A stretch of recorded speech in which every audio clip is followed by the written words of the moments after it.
Rabbin. Baruch haba. Très heureux de vous retrouver à toutes et à tous. Excusez-moi pour hier. Encore une fois, merci à toute l'équipe de Yeshiva Online de nous donner l'occasion chaque matin de pouvoir étudier les Pirkei Avot ensemble. Akadosh Baruch Hu les bénisse et les protège. Amen Ken Yehi Ratzon. Amen, amen. On demande à Akadosh Baruch Hu Be'ezrat Hashem également d'envoyer la réfoua chez les mâles, la guérison complète à tous les malades. Amen Ken Yehi Ratzon aux quatre coins du globe. Et on demande à Akadosh Baruch Hu de nous prendre en pitié et de mettre un terme définitif à ce fléau. Alors, très chers amis, nous allons maintenant reprendre notre étude des Pirkei Avot et nous en sommes aujourd'hui à la Mishnah numéro 16, celle de Rabban Gamliel. Alors, dans le Patach Eliyahu, vous la trouverez à la page 441. On est toujours dans le Perek Aleph et donc, je le répète encore une fois, c'est la Mishnah numéro 16. Rabban Gamliel, Haya Omer. Rabban Gamliel avait l'habitude de dire Aseh lecha Rav, fais-toi un maître, Veistalek min hasafek, et écarte-toi, éloigne-toi des situations de safek, des situations de doute. Ve'al tarbe le'aser umadot, et ne multiplie pas le type d'attitude qui consiste à prélever la dîme, le maaser, umadot, de façon approximative. Voilà ce que dit le grand maître Rabban Gamliel. Alors la première question que l'on va poser, elle concerne le premier des trois enseignements de Rabban Gamliel, c'est-à-dire Aseh lecha Rav. Vous l'aurez remarqué, c'est un enseignement qu'on a déjà eu l'occasion de voir au tout début des Pirkei Avot, enfin pas au tout début, mais quasiment au début. C'était l'enseignement de Yehoshua ben Perachia, dans la Mishnah numéro 6 du Perek Aleph. Yehoshua ben Perachia Omer, Aseh lecha Rav. Yehoshua ben Perachia disait, fais-toi un maître. Et donc la question mérite d'être posée, qu'est-ce que Rabban Gamliel veut dire de différent? Et si le rédacteur de la Mishnah, Rabbi Yehuda Hanassi, a inséré les deux Mishnayot dans le même chapitre, c'est que les deux enseignements ne cheminent pas dans la même direction précisément et ils ne veulent pas dire exactement la même chose. Alors, quelle est la nuance de sens de l'enseignement et du message de Rabban Gamliel? Qu'est-ce qu'il souhaitait dire en s'exprimant et en disant Aseh lecha Rav? Que voulait-il dire de différent? Que voulait-il rajouter par rapport à ce qu'a dit Yehoshua ben Perachia dans la Mishnah que l'on avait déjà étudiée plus haut? Alors les commentateurs expliquent le fait que ici Rabban Gamliel parle d'une question très précise. Rabban Gamliel ne parle ici que de la halakha. La halakha, c'est-à-dire le fait de savoir comment se conduire au quotidien, ce qui est assour et ce qui est moutar. Le maître plus haut, Yehoshua ben Perachia, quant à lui, se préoccupait non pas de la halakha, mais il se préoccupait avant tout du limud à Torah, c'est-à-dire de l'étude de la Torah. Nous savons que nous avons une mitzvah qui consiste à étudier la Torah, et Yehoshua ben Perachia dit n'étudie pas tout seul, il faut que tu te fasses un maître, de façon à ce que tu puisses progresser dans l'étude, de façon à ce que tu puisses acquérir les compétences nécessaires, de façon à ce que tu comprennes les questions posées, les réponses données. Il y a tellement de domaines différents dans l'étude de la Torah, et quand on étudie par exemple, on veut s'investir dans la Gemara, et que l'on étudie par exemple le traité Baba Kama, ou le traité Baba Metzira, ou le traité Baba Batra, ce sont des traités qui sont particulièrement difficiles, on a besoin d'avoir un maître à nos côtés pour pouvoir effectivement avancer, même si aujourd'hui on constate qu'il y a de plus en plus d'outils qui nous sont proposés. Aujourd'hui, nous avons les traductions de la Gemara en français aux éditions ArtScroll. Il y a l'édition également du Talmud Stenzhals en français qui existe. Il y a différents outils d'étude. Alors, les gens peuvent se servir de ces outils-là.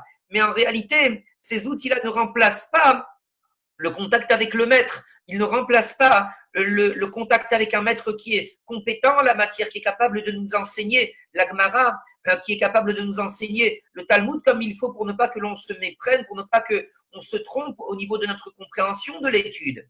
Mais ça c'est l'enseignement de Yehoshua ben Terachia, qui a dit ah, c'est les Charav, fais-toi un maître si tu veux effectivement progresser dans l'étude. Maintenant, ici, avec Rabban Gamliel, on ne parle pas de progression dans le limoud. Il n'est pas ici question de limoud à Torah. Il est question en réalité de halacha. Halacha. Quand il y a une question qui se présente à toi et que tu dois effectivement trancher, que tu dois effectivement agir, alors en la matière, fais-toi un maître, trouve-toi un référent. Trouve-toi un référent que tu vas pouvoir consulter, qui va pouvoir te dire oui ou non, ou qui va te dire laissez-moi le temps, je dois chercher, etc.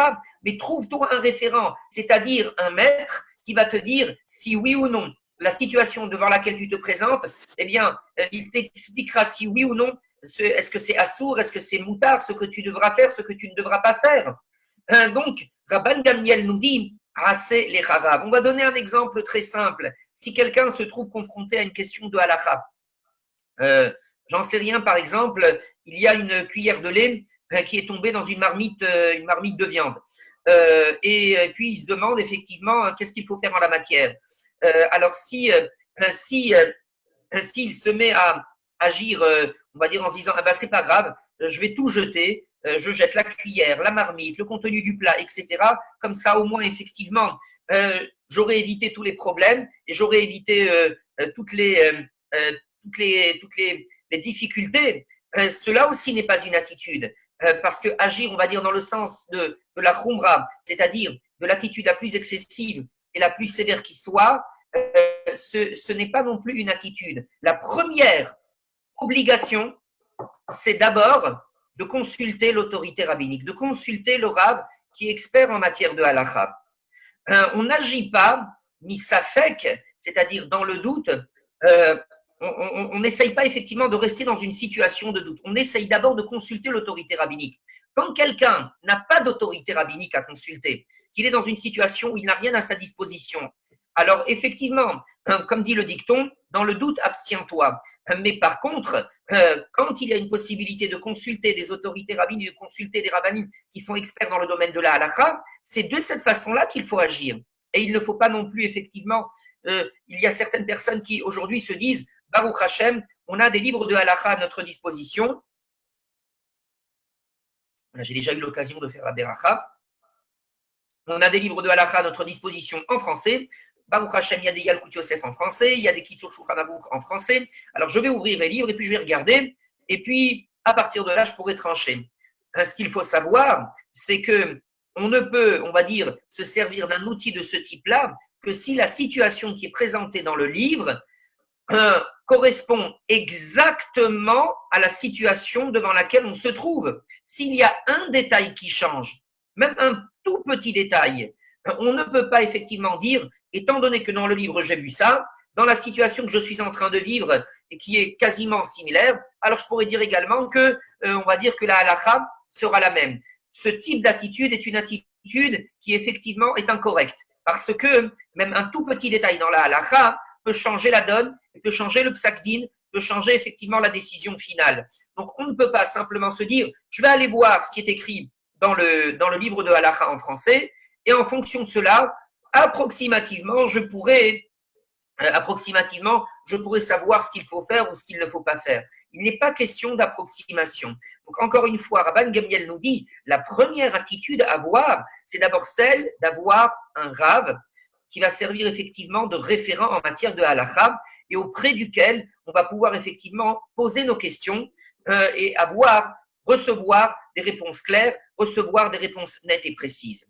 On précisera également la chose suivante, c'est que il est important d'avoir un référent en matière de halakha, d'autant que le référent, il faut que cela soit quelqu'un qui nous connaisse. On l'avait dit à l'époque, il y a de cela quelques semaines, quelqu'un qui nous connaisse, quelqu'un qui connaisse la situation dans laquelle on se trouve, le niveau qui est le nôtre, et à partir de là, effectivement, il pourra également faire entrer en ligne de compte ces paramètres-là dans la décision finale. Et donc, c'est important d'avoir un référent précis de façon à pouvoir cheminer sereinement et tranquillement sur le chemin de la progression dans le Kiyum HaMitzvot, dans la pratique des mitzvot. On passe au deuxième enseignement de Rabban Gamliel. Veistalek minasafek. Veistalek minasafek, éloigne-toi du doute. Grâce au maître qui sera à tes côtés, tu pourras effectivement t'éloigner du doute et ne pas rester dans une situation de safek.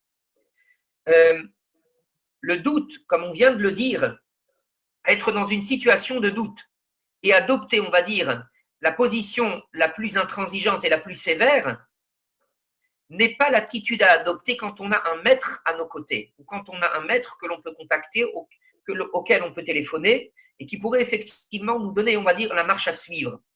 Les domaines de la halakha sont nombreux. Et parfois, mais même souvent, on serait étonné effectivement de découvrir, on pourrait être très étonné de découvrir que dans une même question relative aux lois du Shabbat, ou relative aux lois de la Kashrut, ou relative aux lois de Nida, de la Taharat HaMishpacha, l'attitude ou l'opinion que nous serions forgés, on va dire, de cette situation aurait été par exemple d'interdire. Et en consultant le Rav, on est, on va dire, agréablement surpris de découvrir bien que non, dans ce domaine-là, dans cette question de Shabbat, contrairement à ce que tu penses, compte tenu de tel et tel paramètre, on va autoriser. Et dans cette question de loi de Nida, compte tenu de tel et tel paramètre, en réalité, la halakha va permettre. Et dans cette question de kashrut, compte tenu de tel et tel paramètre, eh bien, en réalité, le plat sera autorisé et tu pourras le consommer. Et ça, c'est quelque chose qui ne nous serait pas venu à l'esprit, et nous ne sommes pas capables de le deviner, puisque nous n'en avons pas les compétences. Et donc, grâce, on va dire, à la consultation du Rav, on arrive par ce biais-là, effectivement, à savoir comment agir. Veistalek minasafek, et on s'éloigne effectivement de la sorte des situations qui sont des situations de doute, qui sont des situations effectivement, d'hésitation. Rabban Gamliel dit ensuite, des al tarbe leraser umadot. Al tarbe leraser umadot, cela signifie ne multiplie pas, comme on l'a dit, les situations où les situations où tu prélèves des dîmes au madot approximativement, c'est-à-dire où tu marches suivant l'à peu près. Alors, qu'est-ce que c'est que cette histoire de prélèvement de dîmes? Pourquoi est-ce que tout d'un coup, Rabban Gamliel nous donne, on va dire, dans les milliards de situations, de cas de halakha, il vient nous parler des dîmes? Pourquoi est-ce qu'il nous parle de cela précisément? Alors, on va juste faire un rappel très rapide des halakhot relatives aux dîmes. La Torah nous enseigne que à partir du moment où vous avez un juif qui a, on va dire, cultivé, on va dire, il a un champ de blé sur la terre d'Israël.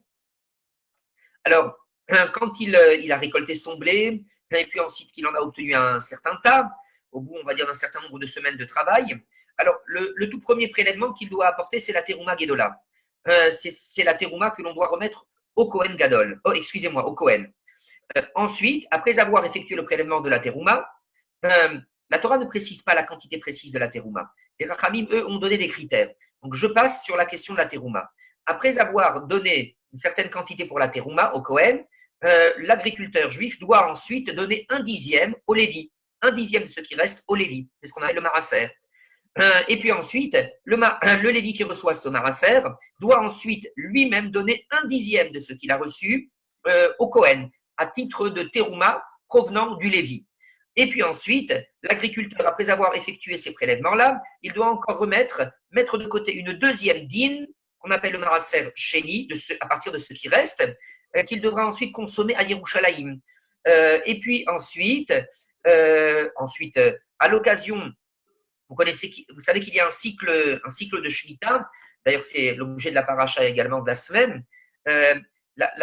Vous savez qu'il y a une première année, deuxième année, troisième année, quatrième année, cinquième année, sixième année et septième année d'un cycle de Shemitah. À l'occasion de la première, deuxième, quatrième et cinquième année, on prélève cette deuxième dîme. Mais à l'occasion de la troisième et de la sixième année, on remplace cette deuxième dîme par ce que l'on appelle un marasser arabi, une dîme qui est donnée aux pauvres, aux raniyim. Maintenant, donc, on voit effectivement ici le fait que dans un certain nombre, pour un certain nombre de prélèvements, la Torah a fixé une mesure très précise, la mesure de 1/10, la mesure de 1 maraser. Alors, par voie de conséquence, l'individu doit être capable d'effectuer, de prendre des instruments de mesure, de prendre, on va dire, des instruments qui vont lui permettre de calculer, on va dire, sa récolte, de façon à ce qu'il puisse prélever des dîmes, prélever des marasrotes, justement et correctement calculés. Maintenant, l'individu pourrait se dire, moi, je ne vais pas effectivement me casser la tête, je vais, on va dire, prélever la dîme de façon approximative, et puis je prélèverai plus que la dîme, comme ça, effectivement, je suis sûr que la dîme y est. Rabban Gamliel nous dit que cela aussi n'est pas une solution. Étant donné que la Torah a donné une mesure très précise, elle a dit 1/10 dans, on va dire, un certain nombre de prélèvements que l'on a cités, l'individu qui prélève plus de 1/10 ne respecte pas la mesure qui a été donnée par la Torah. Et il entre dans une situation, enfin, il est en train de créer un problème. C'est-à-dire, en d'autres termes, de la même façon que celui qui donne moins de 1/10 entre dans une situation problématique sur le plan effectivement agricole, sur le plan halachique, avec son champ de blé et sa récolte de blé. De la même façon également, celui qui donne plus que 1/10, il n'a pas réglé le problème en essayant d'agir, on va dire, de façon plus mahmir, c'est-à-dire avec plus de sévérité, parce que donner plus de 1/10, quand la Torah a demandé de donner 1/10 précisément, ce n'est pas non plus une solution. Rabban Gamliel donne cet exemple pour que l'on sache que la halakha ne fonctionne pas, on va dire, suivant, on va dire, ce que l'on pourrait appeler un flou artistique. La halakha, c'est une science exacte, excusez-moi, enfin, c'est une chokhma exacte, c'est-à-dire, en d'autres termes, elle fonctionne suivant un très grand nombre de paramètres, avec des décisions de halakha qui ensuite ne sont pas, on va dire, l'objet, on va dire, d'une décision arbitraire. Il existe toute une littérature qu'on appelle la littérature des she'elot ou tshuvot. On pose des questions poskim, des questions décisionnaires. Et le décisionnaire, dans sa tchouva, dans sa réponse, va montrer effectivement tout le cheminement en fonction de tous les paramètres qu'on lui a présentés, qui va lui permettre ensuite d'aboutir à la réponse. Donc, on voit bien ici que la longueur de la Sheila ou Tchouba, elle nous montre bien que ce n'est pas de l'à peu près, ce n'est pas, on va dire, quelque chose d'approximatif, ce n'est pas, on va dire, ce n'est pas, il n'y a pas en la matière de, on va dire, de flou artistique ou d'inspiration artistique de la part du possède, du décisionnaire, pas du tout. En la matière, il y a une réflexion qui est approfondie, une réflexion qui tient compte d'une multitude de paramètres, qui ne s'invente pas. Le possède, le décisionnaire, n'est pas en train de faire preuve d'imagination, il n'est pas en train de faire preuve d'inspiration artistique, il fait preuve de précision dans la détermination de la halakha. La halakha, c'est quelque chose de précis, de net et de clair. Et par voie de conséquence, ça ne s'improvise pas. On ne peut pas, comme nous le dit Rabban Gamliel, sortir, on va dire, se sortir d'affaire simplement en choisissant de suivre la politique on va dire, de l'attitude la plus marmire, la plus exigeante et la plus sévère. Il faut consulter un rave, il faut consulter un maître qui est baki, expert en halakha, et effectivement attendre ce qu'il va dire pour savoir comment agir. Et encore une fois, comme on a déjà eu l'occasion de le dire, si on ne se trouve pas dans une situation où l'on a un rave à proximité, on est en plein désert, alors là, effectivement, on pourra utiliser le principe de, en cas de safek, abstiens-toi, de façon à ne pas créer de problème. Mais ça, ce n'est pas effectivement l'attitude à suivre. Aujourd'hui, avec, on va dire, tous les moyens de communication que la société moderne nous offre et nous propose, on a toujours la possibilité de contacter un rave de façon à pouvoir lui poser les questions que l'on a et de façon à pouvoir clarifier et éclaircir nos sfécotes, les doutes qui peuvent être les nôtres. On va continuer maintenant concernant effectivement la suite des Pirkei Avot. On va passer maintenant à une autre Mishnah, la Mishnah Yud Zayin, la Mishnah numéro 17. Shimon Beno Omer. Shimon, c'est-à-dire Rabban Shimon, le fils de Rabban Gamliel que l'on a cité précédemment, nous enseigne. Kol Yamai, Gadalti ben Chachamim. Tous les jours de ma vie, j'ai grandi parmi les sages. Velo matsati la gouf tov et la shetika. Je n'ai rien trouvé de mieux pour le corps, la gouf. Je n'ai rien trouvé de mieux que le silence. Velo amidrash hu ha'ikar. Rabban Shimron nous dit, l'étude n'est pas l'essentiel. Et là, hamarasé. Au final, ce qui est essentiel, c'est l'action, les marasim, les mitzvot que l'on va accomplir, les interdictions de la Torah que l'on va être capable de respecter. Vechol amarbe devarim, et quiconque multiplie les paroles, quiconque parle beaucoup, mevihet, il en vient à une situation de faute, il en vient à fauter.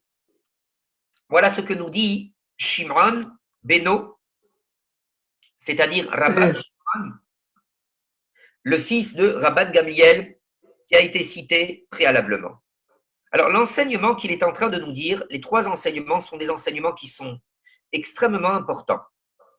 On va commencer par ce qu'il dit au tout début concernant la valeur de la shtika, la valeur du silence. Tout d'abord, les Chachamim disent que Rabban Shimon a parlé la gouffe pour le corps. Le silence est bon pour le corps.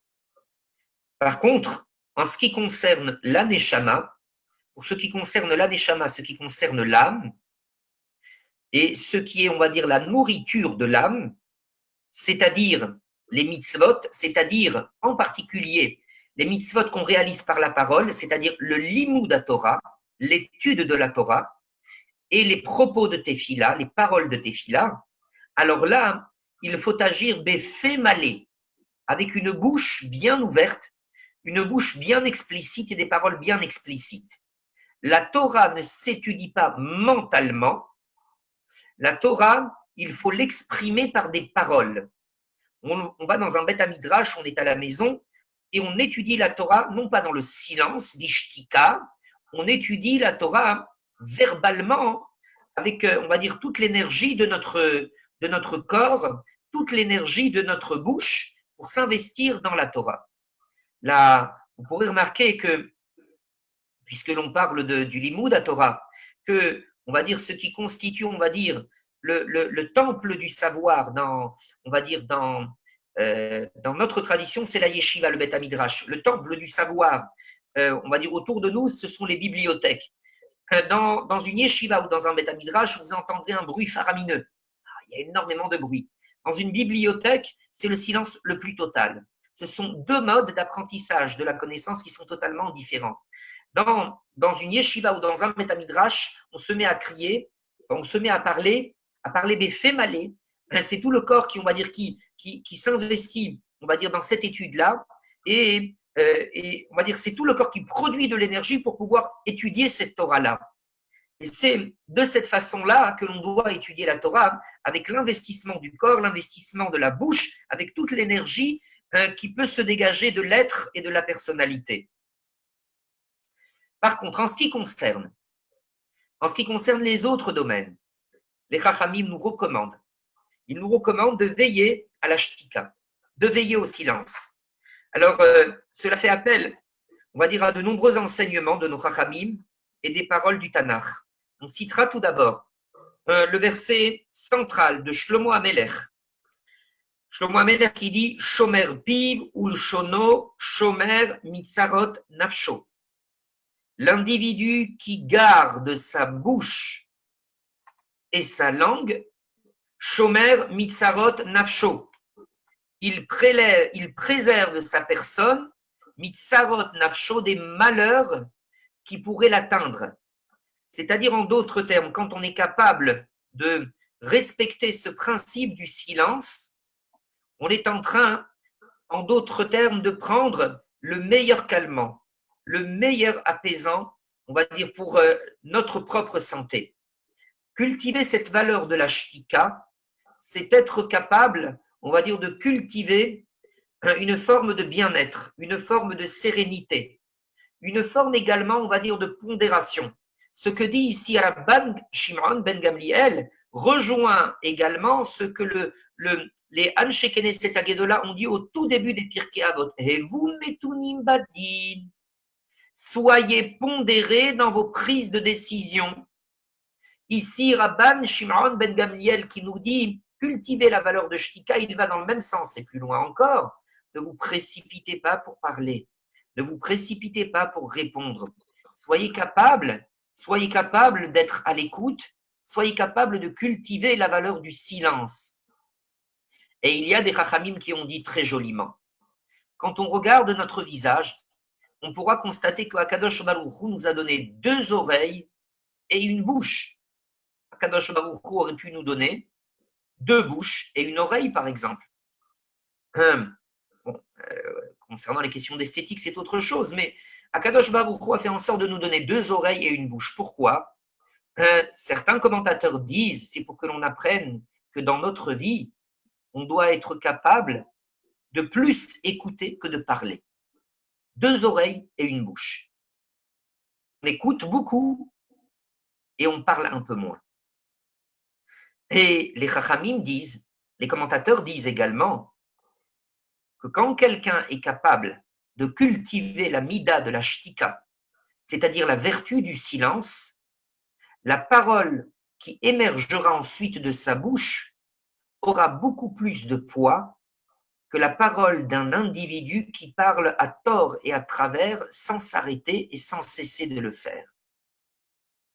On rappellera le commentaire qui était celui également du Meiri concernant la parole de Asus Seyag la Torah. Établissez des barrières autour de la Torah. Il avait dit ce propos s'adresse également aux rabbins, ce propos s'adresse également aux darshanim, qui doivent être capables de savoir quel est l'auditoire qu'ils ont en face d'eux pour ne pas être pesants avec leurs paroles et savoir exactement comment pouvoir parler au cœur des individus qu'ils ont en face d'eux. Rabban Shimon ben Gamliel nous dit ici qu'il faut être capable de cultiver cette mida de la shtika.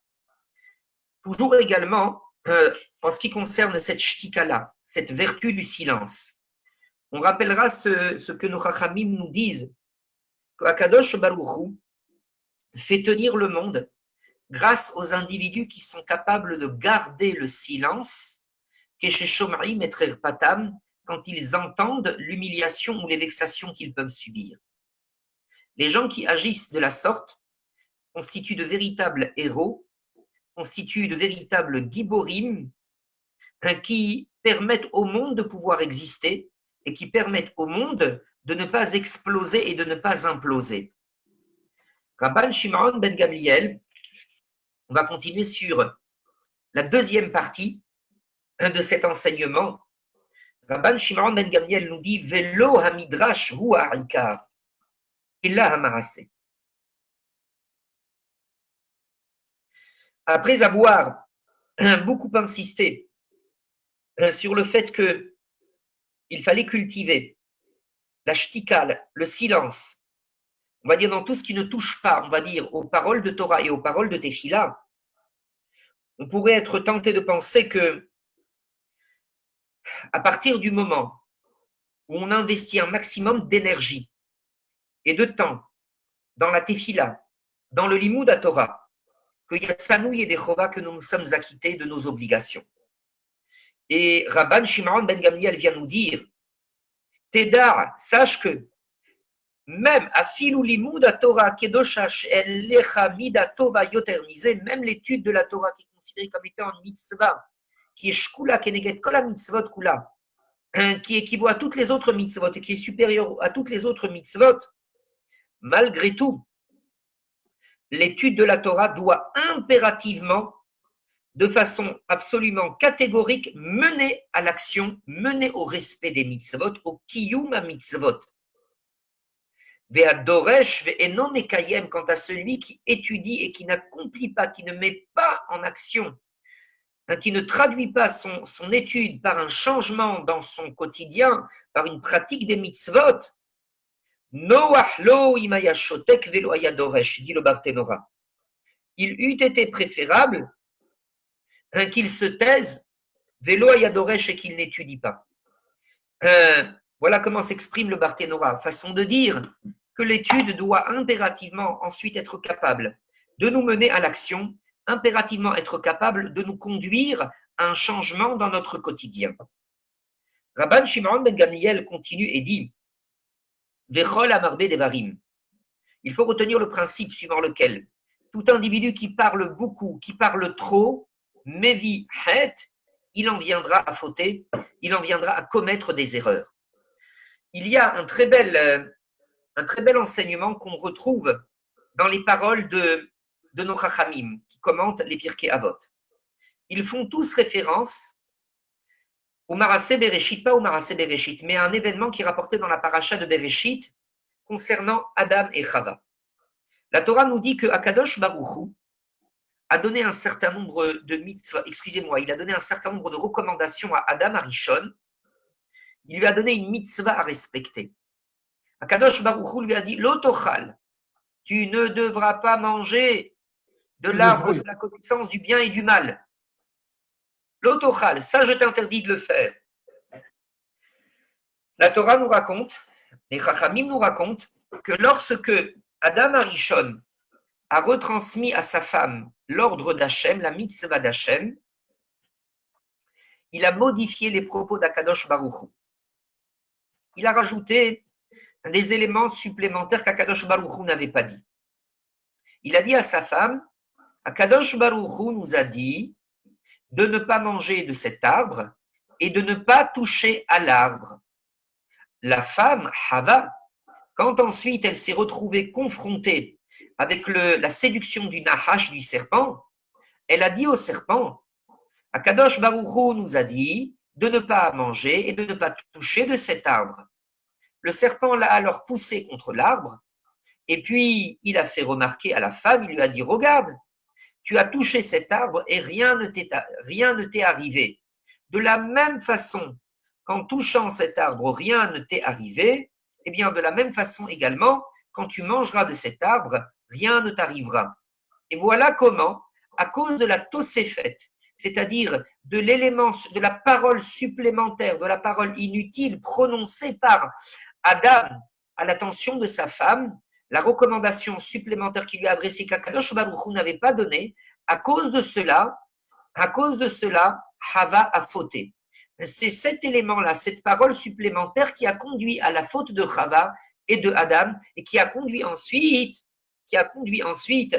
à ce qu'effectivement l'individu, pas l'individu, l'humanité tombe dans la faute. C'est particulièrement édifiant. Et de façon générale, on retiendra le fait que Kol amarbe devarim mevirchet. Il faut toujours garder à l'esprit le fait que les nombreux interdits qui sont ceux du Lachon Hara, qui sont ceux effectivement de la langue malveillante, de la parole malveillante, sont des interdits qu'on doit toujours garder à l'esprit. Et Rabban Shimon ben Gamliel également parle de cela quand il dit Vechol amarbe devarim. Attention, quand tu parles trop, tu risques de tomber également dans l'écueil du Lachon Hara. Il risque d'y avoir une parole qui va s'échapper de ta bouche à laquelle tu ne vas pas prêter attention et qui risque de provoquer des catastrophes, qui risque de provoquer des désastres. J'ai entendu un grand rave qui s'appelle le rave Dreyfus raconter l'histoire suivante. Le grand rave Eliaou Dreyfus, qui est le grand enseignant des lois de la Taharat HaMishpacha au sein de tout le peuple d'Israël et qu'il a beaucoup enseigné dans toutes les communautés juives de France. Le Rav Dreyfus raconte cette histoire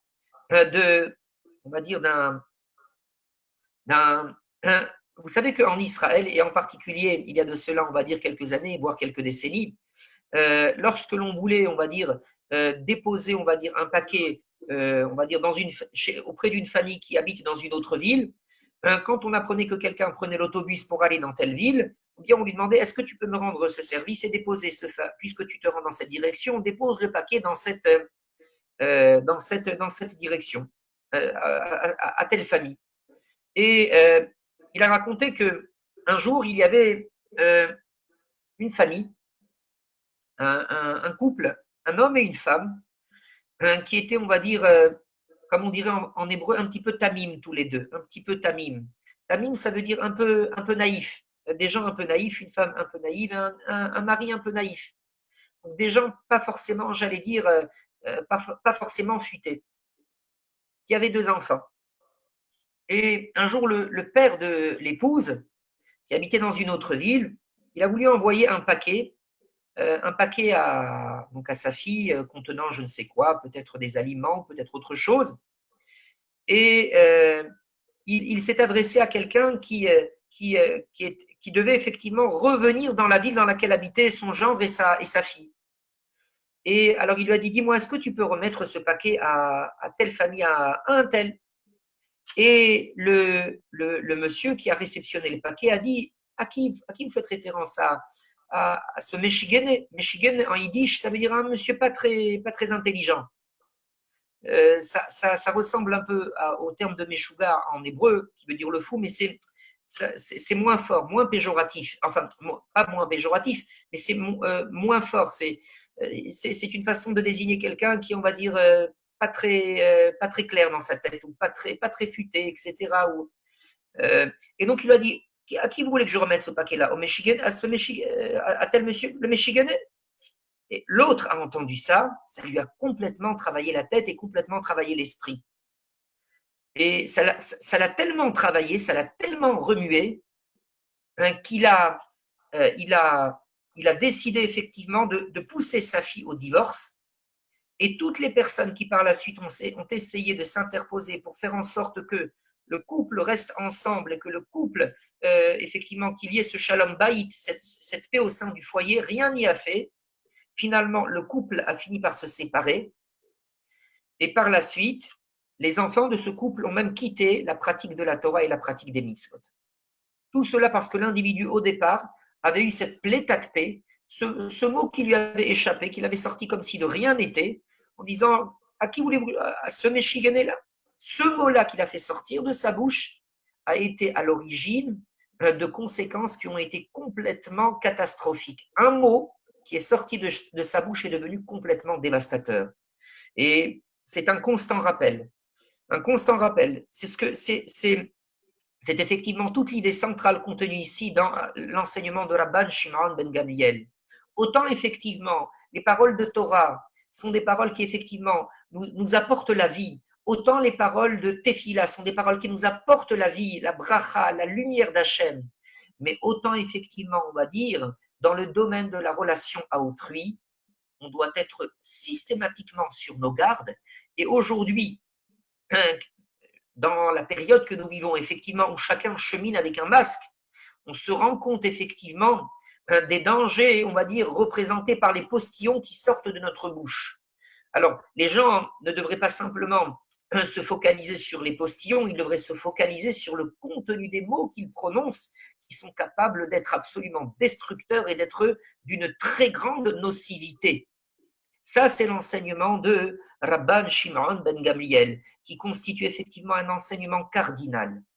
Et pour autant, on devra dire la chose suivante, qui est également une chose très importante. Rabban Shimon nous enseigne la mida de la shtika, la mida du silence. Pour autant, il faut savoir qu'il y a des situations où il ne faut pas garder le silence, qu'il y a des situations où l'individu doit être capable d'intervenir, qu'il y a des situations où le silence est assimilé à une complicité, où le silence est assimilé à une véritable faute.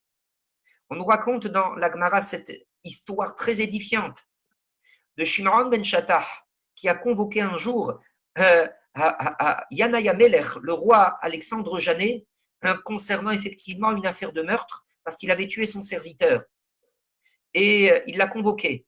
Yanaya Melech est arrivé avec une extraordinaire arrogance au tribunal de justice, et il est arrivé avec de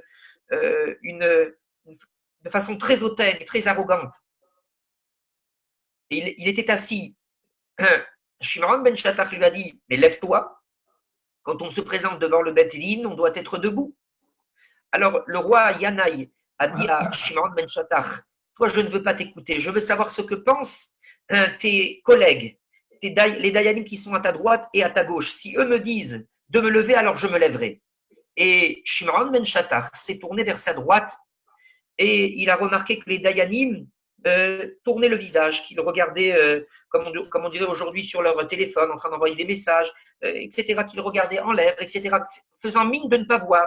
Il s'est retourné à gauche et puis il a vu également que les Dayanim n'osaient rien dire, etc.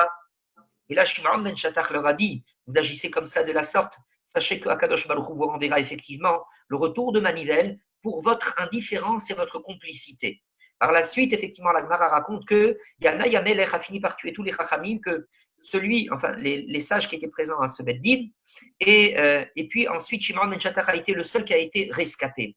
Je reviens à ce que je disais en disant qu'il existe des situations dans lesquelles il faut effectivement être capable de parler pour apporter son secours à quelqu'un, comme on le voit à propos de Moshe Rabbeinu.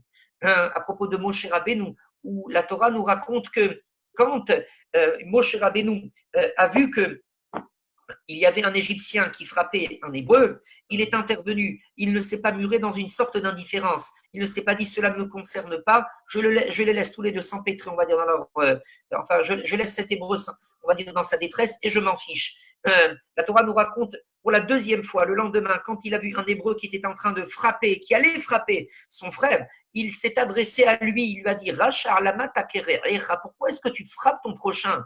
C'est-à-dire qu'il ne s'est pas tué, il ne s'est pas dit effectivement ceci effectivement ne me concerne pas, ceci effectivement je m'en fiche, et puis la troisième fois où la Torah nous le raconte, c'est quand il s'est retrouvé ensuite, il a dû fuir à Midian parce que le pharaon voulait le tuer, il est arrivé à Midian et il a vu qu'il y avait des jeunes filles qui avaient prélevé de l'eau pour le troupeau, les filles de Yitro, et puis ensuite elles ont été chassées par des individus malveillants qui voulaient se servir de cette eau-là qu'elles avaient puisée. Moshe Rabbeinu a pris leur défense. Il n'est pas resté, on va dire, dans une sorte de neutralité en se disant ceci ne me concerne pas, je ne porterai pas de défense, je ne porterai pas assistance, on va dire, à l'individu qui a été victime de cette violence. Il existe effectivement des situations où l'individu ne peut pas garder le silence pour apporter, on va dire, une défense, une assistance à autrui et pour éviter qu'une victime ne soit l'objet d'une violence quelconque. Ça, c'est effectivement autre chose, mais effectivement, donc Rabban Shimon ben Gamliel ne parlait pas, on va dire, de cette nécessité parfois de prendre la parole pour apporter l'aide, pour apporter l'assistance. De façon générale, il voulait nous enseigner à quel point la mida de la shtika est une mida, c'est-à-dire une vertu qu'il faut savoir cultiver dans notre vie. Voilà, c'était les propos que l'on souhaitait prononcer aujourd'hui. Nous avons donc étudié la Mishnah numéro 16 et la Mishnah numéro 17 du Pirkei Avot, du Perek Aleph. Excellente journée. Merci beaucoup.